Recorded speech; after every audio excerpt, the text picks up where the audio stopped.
I'm Michael Buffer here, and let's get ready for FM Boxing Media. Frankie Morgan here from FM Boxing Media, brought to you by Hair Products for You and the High Protein Company. I'm with a man who introduced himself on the big stage last time. I'll let you introduce yourself again. Yes, my name is Arjon Basi, and I'm currently 1-0, hoping to be 2-0 after the 7th. Yeah, I was gutted that I couldn't make your last fight. I landed on that day. I said to Johnny I was gutted. I landed at about 12 o'clock. I probably could have just made it, but it was one of them, bit of jet lag, so I thought I'll leave that one. But I'll see you at the last media day. And the conversation went a little bit left between us, didn't it? Yeah, that's right. Yeah, we started talking about sex. Just trying to stay away from that this time. You got Bullet Army wrote on your t-shirt today. Is that about the boxing? Well, it's what come after the boxing. I've had some interviews go left, but I think that might be number one for our left interviews gone. Well, at least I'm number one at saying it. You know what I mean? Yeah, 1-0, number one. You know what I'm saying? But obviously, your first fight went how you wanted, 1-0. Yeah. You happy with the performance? Yeah, I wasn't. I'm very critical of myself, which can be a good thing, can be a bad thing. I always see it as a good thing. Like, I wanted a stoppage, to be honest. Like, I don't want to be the guy that's sitting in there, walking in there, winning on points all the time. That's not really what I'm there for. So yeah, things could have gone a bit better, but I can't complain. Like, God blessed me enough to get that victory. I boxed well, you know. I didn't come out with no cuts, bruises, all this and that. So yeah, I got a little bruise now, but that's about it. But after that fight, I was good, man. So I was happy, and the crowd that come through, I can't complain. That was amazing, wasn't it? So I can't complain. Now, I'm guessing you got a little bruise now because you're mixing it with some of the best. You've gone down to Mark Tibbs' gym. You've got the likes of Giorgio Vizioli, Harley Ben, all wrapped around you. Said you've done a bit of sparring with the likes of Archie Sharp. How good is it to be wrapped around some people that are arguably the best in the game at the moment? It's incredible. Like, genuinely, it's incredible because you learn so much, and everyone's very, very humble. Like, in this game, you know, what you see in front of the cameras ain't always what you see in the gym behind closed doors. So these guys, they're only just going to teach me. Like, I'm a baby in the game, man. I'm only 1-0 compared to these all. Like, they've had how many fights and they're doing how many things and sparred this many people and stuff like that. So I'm growing, I'm learning from these guys. Who better can I learn from? You know what I mean? Yeah, because obviously Johnny Fisher left the stable last week or the week before. There's been a lot of press about Mark Tibbs, but obviously people like me and you know the legendary status of Mark and Jimmy, his dad. How good is it to be training under Mark Tibbs? Oh, it's great. It's great. I feel like it's crazy the way things pan out because it turns out Mark was actually really good pals with my old man, and obviously my dad was my hero, innit? Where he's not here anymore. Like, hearing things about him, I'd love to hear stories about him and stuff. So knowing that thing, that's one side of it. Then Jimmy Tibbs had whatever fighters he had back in the day and was a top level coach, and then Mark's had whatever fighters he's had to this day, and he's a top level coach. So their history precedes them. So most definitely, and even when I'm in there, I've already been learning so much. I've not even been in there that long. But yeah, I'm definitely growing with them. They're amazing coaches, no question. Yeah, and obviously you've got a good man in your corner. You've got another man in your corner in Johnny Clark, promoting you 2 times in a row for the 2 fights that you've had. How good is it to turn up to these top tier promotions? You've got all these people waiting to interview you. You've got your big screen time. Yeah, honestly, it's crazy. Start calling myself Mr. Famous, innit? I'm just glad. Like, I must have done a little something right in the first fight for Johnny to want me back on there, and you know, I'm genuinely blessed. Genuinely blessed. I used to pray for times like these, and to know that, you know, God's answering my prayers is lovely. It's a lovely thing.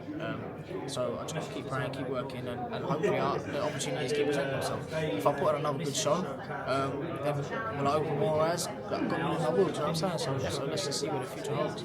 Yeah, and what's it like to be going to the Brentwood Centre instead of York Hall this time? Obviously, York Hall is known as the Mecca of British boxing, but the Brentwood Centre, for a local venue, actually holds more people than York Hall.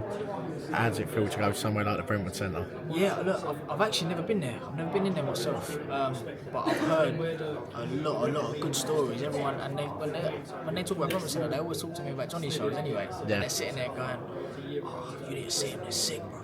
They're sick." So I'm like, yeah. I'm fighting on one scene, innit? So what it is with the Brentwood Centre, it's for me, it's the best in the world because the media access is ridiculously easy.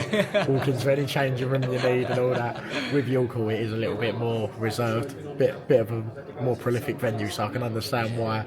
But with the Brentwood Centre, I think you have a lot more people there. get a lot bigger of a backing.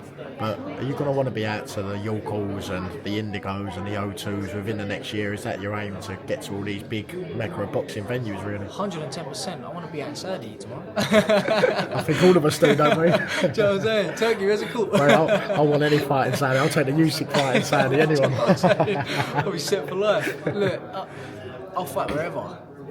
If they put a ring in a park tomorrow, I'll fight in a park. Like, we're fighters at the end of the day. It don't matter where I fight. As long as that crowd can come support me, and as long as I can go in there and showcase something special. These venues are amazing to fight at. Don't get me wrong, and it's like ticking off a checkbox. I fought there. But if I'm fighting, like I said, if I'm fighting in a park and I'm putting on a good performance and people are seeing it, that's cool, man. That's the best park in the world for me.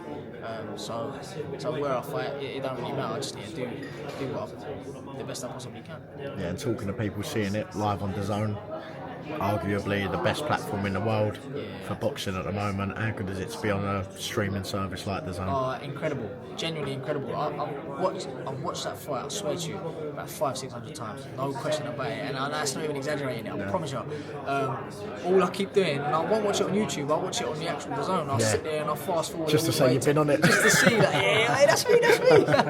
So I'm sitting there getting excited about it. It's incredible. Most of the big fights now are streamed live on DAZN. So to know that I'm on there as well, it's like, yeah, I must be doing something alright.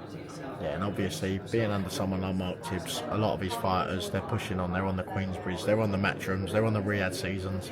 Is that what you're looking for? Obviously, not in a rude way to Johnny, and he'll say the exact same himself. He wants all of his fighters to push on, go to that next level. The small halls are good to start off with, but is that what you're aiming for over the next year to 18 months to get onto these Matchrooms, Queensbridge? Yeah, without question. I mean, that's what every fighter strives for.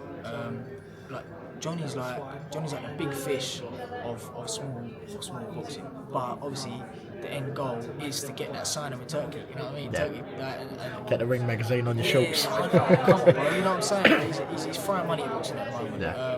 You'd do it for half the price of some of the other people, wouldn't you? Come on, you know what I'm saying? What's your price if Turkey wants Ring magazine on your shorts for tomorrow? How much has he got to pay you tonight? I'll be honest with you, asking Turkey for 50 mil is like asking him for a tenner. So I'm gonna ask him for as much as you're going straight for the possible. 50 mil, yeah? Going all that. He don't even want to telling him all this. Yeah, I'll bring this to Turkey. I promise you, man. I'll bring that. He don't even want to tease the 10 grand just to get overnight success. But yeah, look, back on topic. Like, when it comes to all the big promoters and the main stage, I want to be on the main stage. I want to be Mr. Main Event. Like, being a co-main on the last show was amazing. So for me, it's now what's next.